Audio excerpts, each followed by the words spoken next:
José Gomes Ferreira, já connosco no Primeiro Jornal. José Gomes, a minha primeira dúvida é sobre a forma como isto é anunciado. A forma e o tom. É o momento adequado e o tom certo para anunciar isto? O momento já devia ter sido.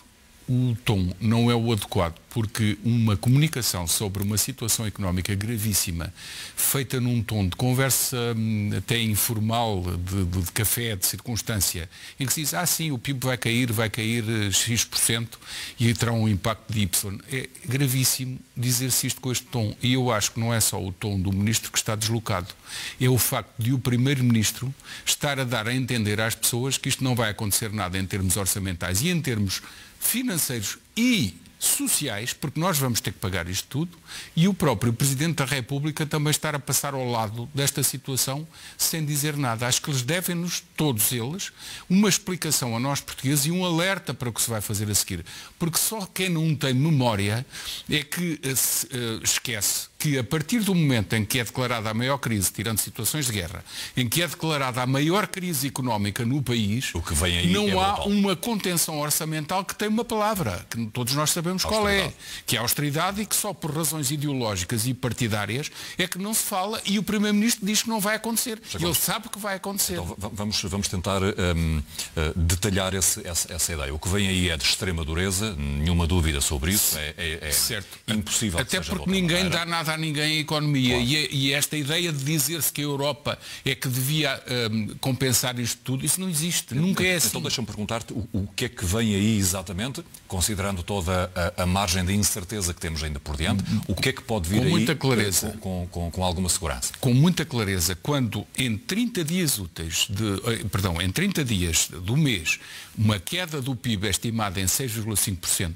significa que em mês e meio, que é o mínimo que esta crise vai durar, o mínimo dos mínimos, porque vai durar mais, significa que estamos a falar de uma queda de PIB de 10%. 10% do PIB são menos 22 mil milhões de euros na economia. E são menos 10 a 12 mil milhões de euros no orçamento do Estado. Como é que se recupera disso? Com austeridade, o que significa corte de salários, subida de impostos. A receita que tivemos há 10 anos, a médio prazo, sim, não haverá outra forma. E os políticos que não estão a dizer isto às pessoas estão a gerir expectativas, mas a esconder coisas que vão acontecer. E nós temos que ser muito claros. Todos os pacotes de ajuda que o Estado está a dar são ajudas essencialmente constituídas por empréstimos que mais tarde têm de ser pagos ou moratórias de pagamentos que mais tarde têm de ser pagas, nomeadamente as empresas, daqui a 6 meses.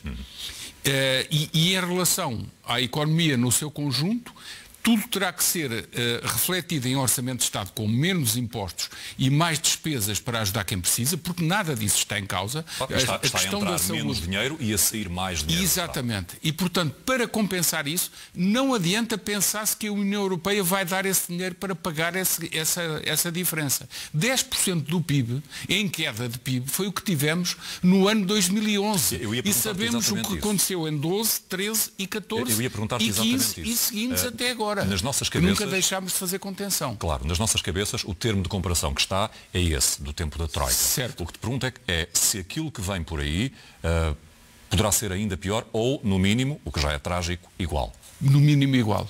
Porque não haverá forma de compensação em relação àquilo que se perde em receita do Estado e que se gasta mais, não haverá forma de compensação a não ser no futuro de imediato e de médio prazo haver uma contenção por outra forma. Que, aliás, irá forçosamente acontecer porque não há maneira de se ter financiamento para cobrir esta diferença vindo da União Europeia. Isso não funciona assim. Mas há aqui uma diferença substancial. Ao contrário do que aconteceu no período da Troika, não se trata aqui de haver um país que cometeu erros, geriu mal e entrou em crise. Portanto, isto é uma coisa global, ou seja, estamos todos literalmente no mesmo barco. Isso, dentro do drama que tudo isto é, pode ser uma vantagem, no sentido em que acelera as medidas entre a ajuda e a recuperação? Pode ser um argumento, porque aquilo que verificamos que é uma menor solidariedade, ela existe, mas em pouca escala, da União Europeia, é motivo mais que suficiente para a maior parte dos países dizer a 3 ou 4 países do centro e do norte que não querem fazer emissão conjunta de dívida, vocês não estão com o espírito da União e, portanto, alguma coisa tem que acontecer. Nomeadamente um deles, a Holanda, essa hipótese já foi posta, sair. E os outros juntarem-se e fazerem uma espécie de mútua para se ajudar mutuamente no sentido de poder emitir dívida. Isso era um complemento. Agora, na verdade, continua a ser dívida. E, na verdade, nós temos que a pagar. E se temos que a pagar, e se ela vai juntando à que já existe, os investidores internacionais vão perguntar se nós teremos capacidade. E esse momento só tem uma resposta decisiva que já nem depende das instituições europeias, Comissão Europeia e Conselho Europeu. Depende do BCE, capacidade do Banco Central de começar a comprar dívida diretamente. É a hipótese que eu vejo como... É isso que se chama a mutualização da dívida. Não. Neste caso já é o Banco Central a comprar. A mutualização era que os alemães e os holandeses deviam aceitar. Ainda não querem e estão a falhar na solidariedade europeia por isso.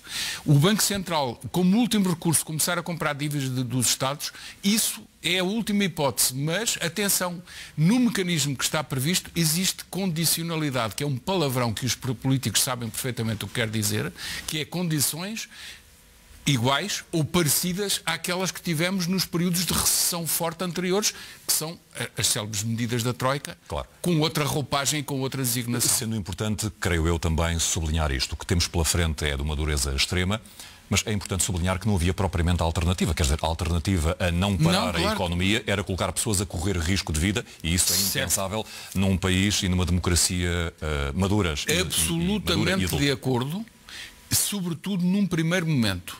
Quem vier dizer que foi errado o que foi feito, não tem razão. Mas no meio do período que estamos a viver, já devíamos ter pensado em começar a abrir alguns setores, como agora se está a pensar.